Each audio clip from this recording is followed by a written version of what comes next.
খণ্ড জমি নিয়ে লাগলো বিরোধ। এক হিন্দু আর একজন মুসলিম, দুইজনের মধ্যে, হিন্দু মুসলিম দুইজনের মধ্যে ধাক্কাধাক্কি ঠেলাঠেলি শুরু হয়ে গেল। কথার যুদ্ধ শুরু হয়েছে। এই জায়গার মালিক আমি, মুসলিম হতো না এই জায়গার মালিক আমি। দুইজনের মধ্যে সীমাবদ্ধ থাকলো না, ঝগড়াটা ছড়ায় পড়লো দুইটা পরিবারের মধ্যে। জায়গার মালিক বলে দাবি করে মুসলিম সঙ্গ নিল তার পরিবার, জায়গার মালিক দাবি করে হিন্দু লোক সঙ্গ দিল তার পরিবার। দুই পরিবারের মধ্যে আর পরবর্তীতে সীমাবদ্ধ নাই, দুই সমাজে ছড়ায় পড়ছে। এখন তো সমাজের মধ্যেই দ্বন্দ্ব শুরু হয়ে গেল, মুসলিম সমাজ হিন্দু সমাজ। এই জমিনের মালিক কে হবে? দুই সমাজের মধ্যে তর্ক বিতর্কের এক পর্যায়ে একজন অতি উৎসাহী মুসলমান সে ঘোষণা দিয়ে দিছে, আমরা এই জায়গা মুসলমানদের জায়গা, আমাদের জায়গায় আমরা মসজিদ বানাবো। হিন্দু লোকেরা জবাব দেওয়া শুরু করছে, আমরা মন্দির বানাবো। এখন তো আর ব্যক্তিতেও নাই, পরিবারেও নাই, সমাজেও নাই মসজিদ আর মন্দির। এক দলে কয় মসজিদ বানাবে, আরেক দলে মন্দির বানাবে। মসজিদ আর মন্দির লইয়া লাগছে, উভয় দল মালপত্র আইনা জমা শুরু করছে। মামলা গেল কোর্টে। তখন এই ভারতবর্ষ ইংরেজদের শাসন চলে। ইংরেজ বিচারক খ্রিস্টান ওই মানুষের দরবারে যখন বিচারটা গেল, উনি মামলা হাতে নিলেন। তিনি চিন্তা করলেন আমি যদি আইনের রায় দেই, কে খুশি কে বেজার ওইটা দেখার ব্যাপার না, আইন যাবে যেদিকে রায়ও তো যাবে সেদিকে। রায় তো উভয়জনরে দেওয়া যাবে না, যে কোনো এক দলেই তো পাইব। মসজিদ আর মন্দির নিয়ে যেহেতু স্পর্শকাতর বিষয়, বহু দাঙ্গা হাঙ্গামা এবং মানুষ খুনাখুনি হতে পারে, আগে দেখি আপোষ করা যায় কিনা। জজ সাহেব নিজের উদ্যোগে ডাকলেন উভয় দলকে নিয়ে বসার জন্য। ওই এলাকায় নিজে জজ সাহেব আসেন আমরা আপোষের মাধ্যমে সমাধান করতে পারি কিনা। ডাক দিলেন হিন্দু লোকটাকে, ভাই তুমি তোমার সাক্ষী পেশ করো। ও ভাই মুসলমান, তুমি তোমার সাক্ষী পেশ করো। মুসলমান লোকটা সাক্ষী পেশ করলেন, হিন্দু লোকেও সাক্ষী পেশ করলেন। তবে আশ্চর্যের ব্যাপার হলো, হিন্দু লোক উনি দাঁড়িয়েছেন যে তুমি তোমার সাক্ষী পেশ করো, বলার সাথে সাথে উনি দাঁড়াইছেন। হিন্দুরা সব থকথকে থমথমে অবস্থায়, কে সাক্ষী দিবে তার পক্ষে। হিন্দু লোক দাঁড়াইয়া উনি আঙুল তুলে দেখাইলেন মুসলিম সমাজের দিকে, হিন্দু সমাজের দিকে দেখান নাই। এই হিন্দু লোকেও বুঝতো যে সাক্ষীও টাকার বিনিময়ে বিক্রি হয়ে যেতে পারে। যেই জবানে কালিমা পড়ে ওই জবান বিক্রি হওয়ার কথা না। ওই হিন্দু লোকটা আঙুল তুললেন মুসলিম সমাজের দিকে, যে ওই যে মাঝখানে বসা আছেন উনি আমার পক্ষের সাক্ষী। মুসলমানরা তো খুব খুশি, হিন্দুরা খুব নারাজ। মুসলমানরা খুব খুশি, কারণ আমাদের দলের লোকটায় যখন সাক্ষী দিবে তখন তো রায়টা আমাদের পক্ষেই হবে, এটাই স্বাভাবিক। হিন্দু লোক তো তার পক্ষে কথা বলবে না, মুসলিম লোক তো হিন্দুর পক্ষে কথা বলবে না, এই হইল আশা মুসলমানদের। কিন্তু যারা দেখাইছেন উনি তো সাধারণ কোনো মানুষ না, ওই এলাকার মুফতি সাহেব।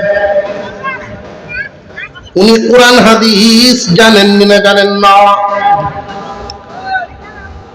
সাধারণত মানুষের জানা আছে একটা হাদিস, এক মুসলমান আর এক মুসলমানের ভাই ভাই। মুসলমানদের ভিতরে এই কথা, মুসলমানদের ভাই ভাই। নবীজি বলে গেছেন, আল্লাহর রাসূলের কথা তো মুফতি সাহেব জানেও।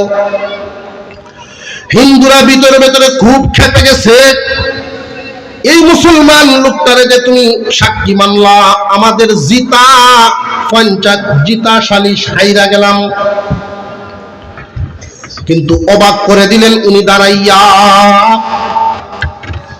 যখনই তিনি দাঁড়িয়ে রায়টা দিলেন, সাক্ষীটা দিলেন উনি এমন ভাবে উনি দাঁড়াইছেন, দাঁড়ায়া বলেন, আমার জানা মতে এই জায়গার মালিক হিন্দু ভাই।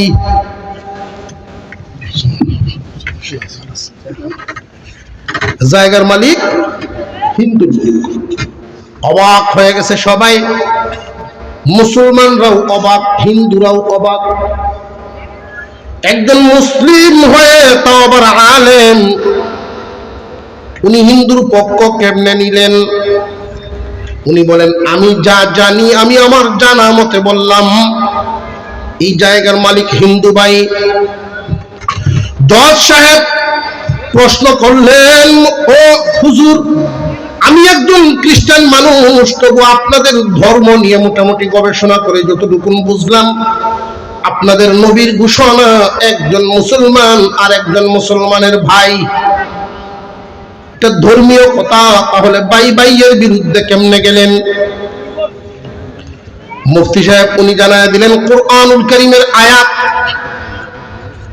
যে মুহাম্মদুর রাসূলুল্লাহ সাল্লাল্লাহু আলাইহি ওয়াসাল্লাম মায়া মহব্বতের দিক থেকে বলেছেন একজন মুসলমান আর একজন মুসলমানের ভাই ভাই, কিন্তু নীতি আদর্শের দিক থেকে আল্লাহর ঘোষণা হলো, ওয়া ইযা কুনতুম ফা'দিলু ওয়ালাউ কানা যা কুরবা।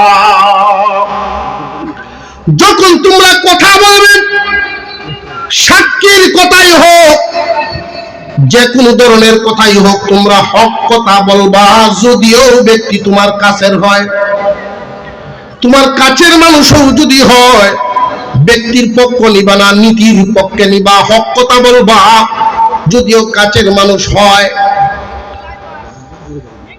জজ সাহেব উঠে দাঁড়াইলেন, বুঝেছি কুরআনুল কারীমের বিধান, বুঝেছি। উনি সুজা রায় দেওয়া শুরু করলেন। এই মুহূর্তে এই জায়গার মালিক হয়ে গেল, জিতে গেল হিন্দু লোক, মুসলমানের পরাজয়, কিন্তু মহান ইসলামের বিজয়। এই মুহূর্তে মুসলমান ব্যক্তির পরাজয়, কিন্তু মহান ইসলামের বিজয়। যেই ধর্মে এই শিক্ষা দেয়, নীতি যেখানে তুমি থাকবা, সেখানে ব্যক্তির পক্ষ নিবা না, নীতির পক্ষ নিবা। ও মুফতি সাহেব, আমি আর খ্রিস্টান থাকবো না, আমার কালিমা পড়ায়া ওই ধর্মের এক সদস্য বানায়া দেন, আমিও এই মুহূর্তে মুসলমান হয়ে গেলাম।